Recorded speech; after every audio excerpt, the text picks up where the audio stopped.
alcoholismo, las violaciones, los robos, las guerras, la pornografía, los desastres.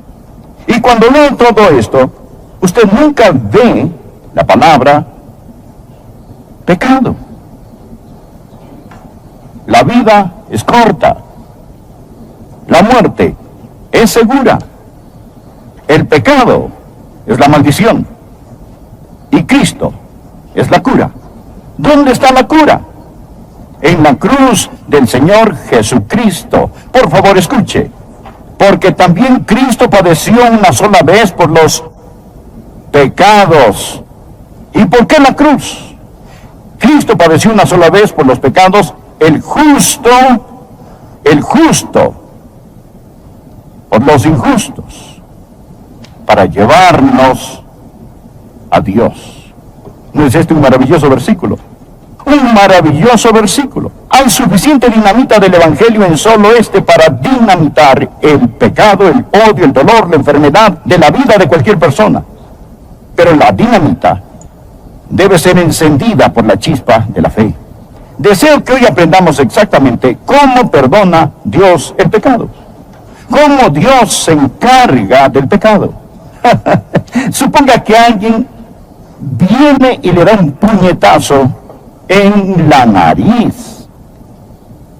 Después, suponga que en un acto de compasión, usted le dice a esa persona que le pegó, lo perdono.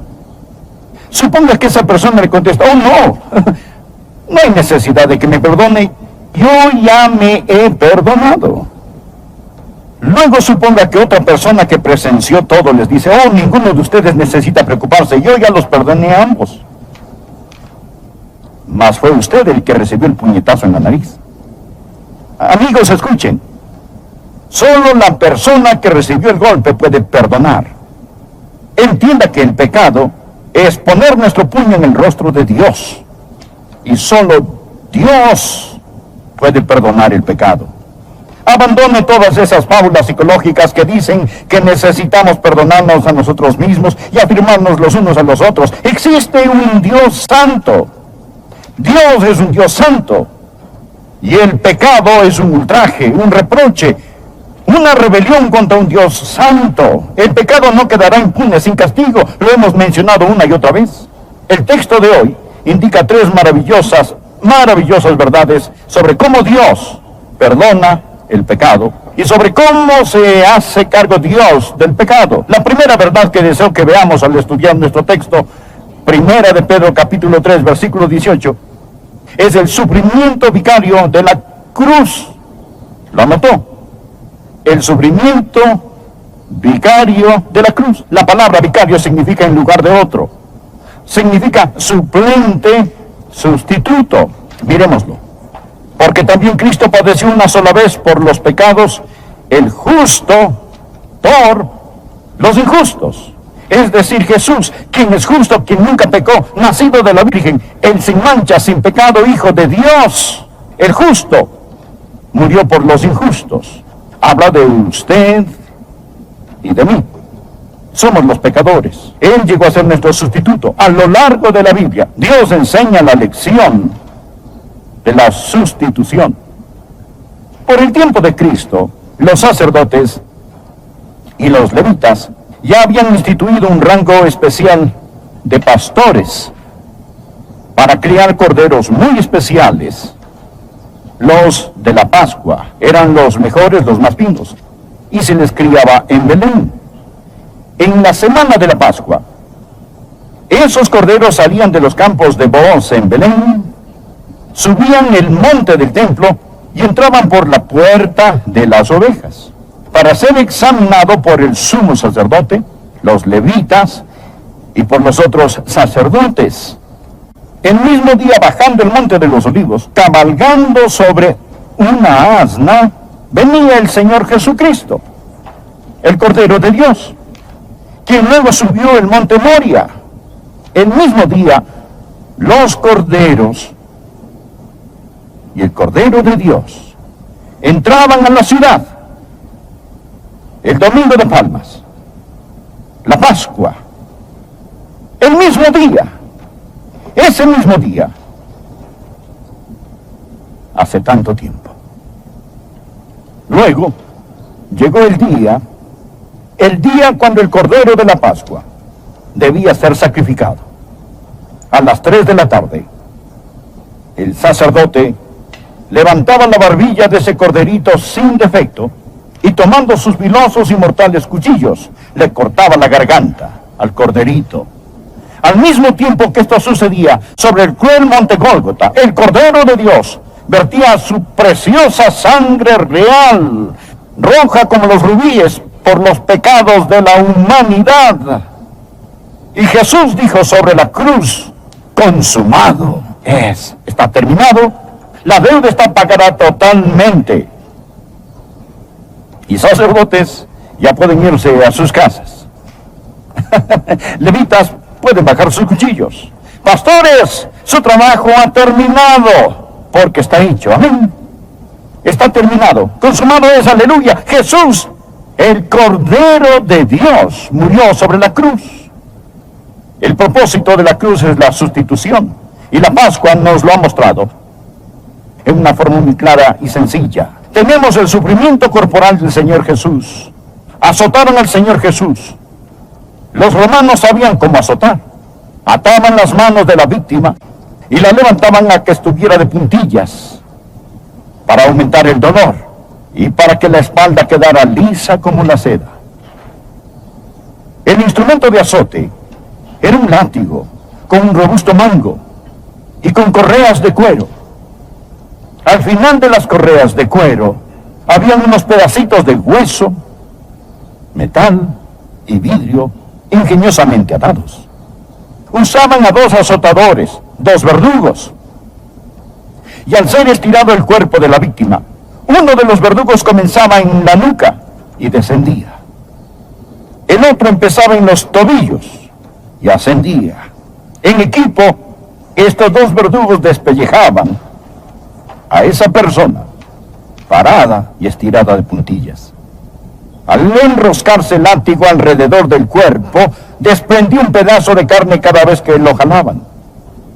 Estos eran hombres experimentados, que sabían muy bien cómo azotar y desprender la carne de tal forma que los nervios y músculos quedaran expuestos sin sacarle los intestinos.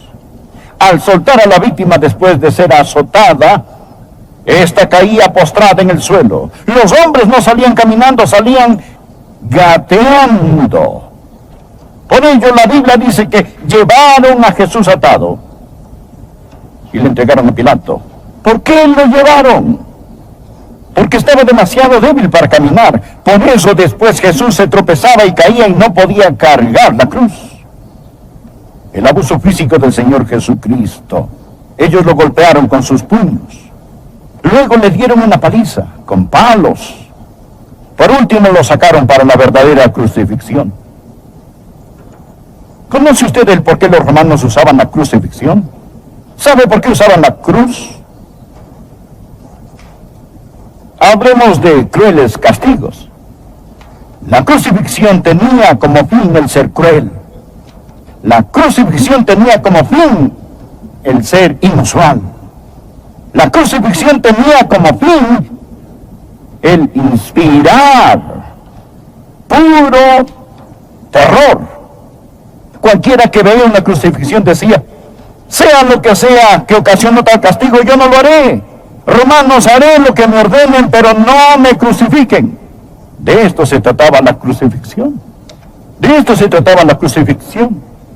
¿Ha oído la palabra excruciatus? Viene de una palabra latina. Excruciatus. Excruciatus. Y significa salido de la cruz. De la cruz. De esta palabra viene crucifixión. Un tipo de dolor atroz que proviene de la cruz. Un dolor agudísimo. Clavaban las manos de la víctima a la cruz. Ellos separaban los metacarpos, poniendo el clavo aquí, no en la palma de la mano, sino en la muñeca, para que no se cayera de la cruz. Trataban de golpear el nervio del medio, para transmitir el dolor por el cuerpo hasta el torso. Penetraban esos clavos a través de esos nervios. Lo crucificaban con sus brazos en un ángulo de 90 grados. Pero cuando el cuerpo caía, sus brazos quedaban en un ángulo de 65 grados, quedando sus brazos así. Los pies a su vez clavados a la cruz. El peso del cuerpo caía sobre el pecho. Y la persona crucificada comenzaba a respirar con dificultad. Por lo tanto, para poder respirar, la víctima tenía que alzar su cuerpo. Pero para hacerlo tenía que empujar contra los clavos que estaban en sus pies.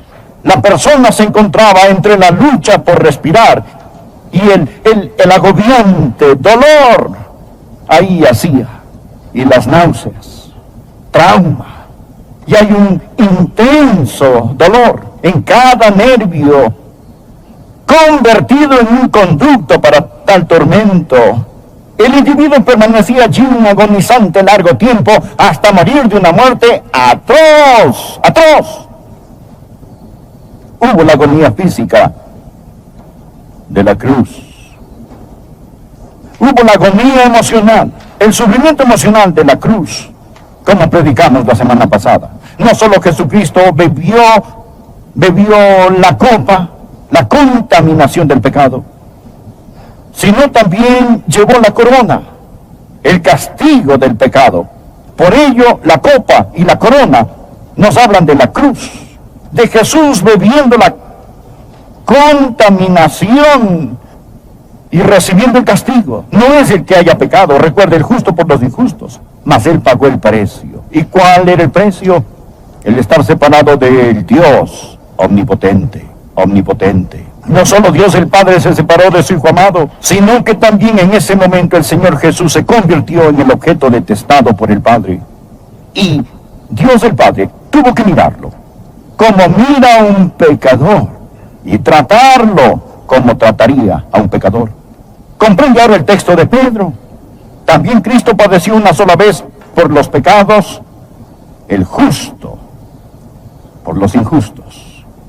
Este es el sufrimiento vicario de la cruz. El sufrimiento vicario de la cruz. Aquí está la segunda verdad que deseo que observe. Amigo, mi corazón se conmovió tanto al estudiar para este sermón. Quiero que vean la satisfacción vital de la cruz. La satisfacción vital de la cruz. Miremos el texto. Hay una palabra que no quiero que pase por alto. Mírela. Porque también Cristo padeció. ¿Cuál es la próxima palabra? No puede escucharlos. Una vez por los pecados. Por los pecados. Amigo, esto no significa había una vez. Esto significa una vez y para siempre. Significa una vez y para siempre. Al decir Jesús, consumado es, dijo que la deuda quedó cancelada totalmente. Recuerdan que he mencionado que en Roma, cuando encerraban a un hombre en prisión, cuando se le encontraba culpable de un crimen, ellos lo encerraban y escribían un certificado de deuda que lo pegaban a la puerta de su celda. Era su deuda al Estado y a la sociedad. Era lo que su pecado, su crimen había provocado. Se lo llamaba un certificado de deuda y lo ponían en la puerta de su celda. Después de servir su tiempo, pagar la pena y satisfacer las deudas de la ley, entonces escribían sobre este certificado de deuda pagado en su totalidad y se lo entregaban al prisionero. ¿Sabe cuál era la palabra que escribían sobre este papel? Tetelestai. ¿Sabe lo que significa? Consumado es. Consumado es. Está cancelado. Ese hombre no tendrá que regresar a prisión otra vez. Nunca volverá a estar en peligro o será arrestado por el mismo crimen. Si lo acusaban, podía decir, sí lo cometí, pero yo pagué. Está consumado. No pueden llevarme 2 veces por el mismo crimen. Esto es lo que dice, que Jesús padeció una sola vez por los pecados y que blasfemia es decir que necesitamos otro sacrificio por los pecados. Hebreos 10, de los versos 12 al 14. Pero Cristo, habiendo ofrecido una vez para siempre un solo sacrificio por los pecados, se ha sentado a la diestra de Dios.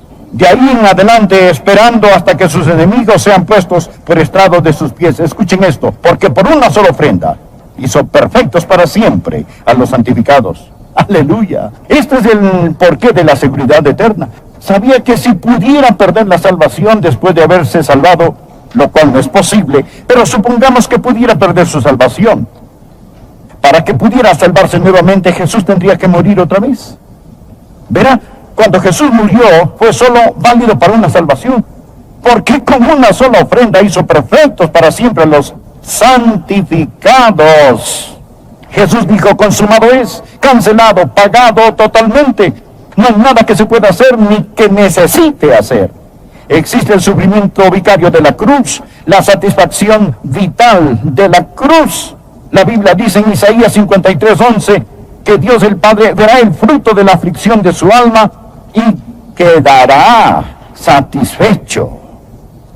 Dios está satisfecho con lo que Jesús hizo sobre la cruz. La deuda del pecado está pagada. Aleluya. La tercera verdad que deseo que vea. No solo el sufrimiento vicario de la cruz, no solo la satisfacción vital de la cruz, porque también Cristo padeció una sola vez por los pecados del justo, por los injustos, sino también la salvación victoriosa de la cruz. La salvación victoriosa. Cristo padeció una sola vez por los pecados, el justo por los injustos. ¿Para qué? Para llevarnos a Dios. ¿Lo ve? Léalo. Para llevarnos a Dios. ¿Qué hace el pecado? El pecado nos separa del Dios Santo. ¿Qué hace la cruz? Sobre esa cruz, Jesús tomó a Dios Santo con una mano, al hombre pecador con la otra, y por medio de la sangre de su cruz, Él reconcilió a Dios y al hombre. Él hizo la paz por medio de la sangre de su cruz, para con esta llevarnos a Dios. Escuche Romanos 5:10, porque si siendo enemigos, fuimos reconciliados con Dios por la muerte de su Hijo, mucho más, estando reconciliados, seremos salvos por su vida. Para llevarnos a Dios. La palabra llevarnos en griego es porseio, que significa tomar a un individuo y presentarlo ante un rey o un dignatario. Esto es lo que Jesús hizo. Jesús nos ha tomado de la mano para presentarnos ante Dios el Padre. Él nos lleva a Dios. Él intercede. Padre, estos son míos. Yo los compré con mi sangre sobre esa. Su nombre era Absalón. Y Absalón se rebeló contra su padre. Había una mujer en el reino que le dijo a David, usted necesita hacer algo para reconciliarse con su hijo, para que él regrese, para traer a su hijo. Pero David no lo hizo. Dicha mujer le dijo, rey David, usted no está actuando como Dios actúa. Por favor, anote este precioso versículo en el margen de su Biblia. Es un increíble versículo. Segunda de Samuel 14:14. Esto es lo que esa mujer le dijo a David. Porque de cierto morimos, y somos como aguas derramadas por tierra, que no puede volver a recogerse. Ni Dios quita la vida, sino que provee los medios para no alejar de sí al desterrado. ¿No es este un gran texto evangelístico del Antiguo Testamento? A su corazón. Tan sinceramente como puedo hacerlo. ¿Es usted salvo? No le pregunto si es católico, bautista, metodista o de otra denominación. Lo que digo es que usted necesita saber, sin lugar a dudas, que se ha arrepentido de sus pecados y recibido a Cristo como su Salvador personal. Le imploro que lo haga ahora. Ore así, Señor Jesús. Entre en mi corazón. Perdona mis pecados. Sálvame, Señor Jesús. Ore de corazón, ore con fe, y Él le salvará. Y si usted oró, escriba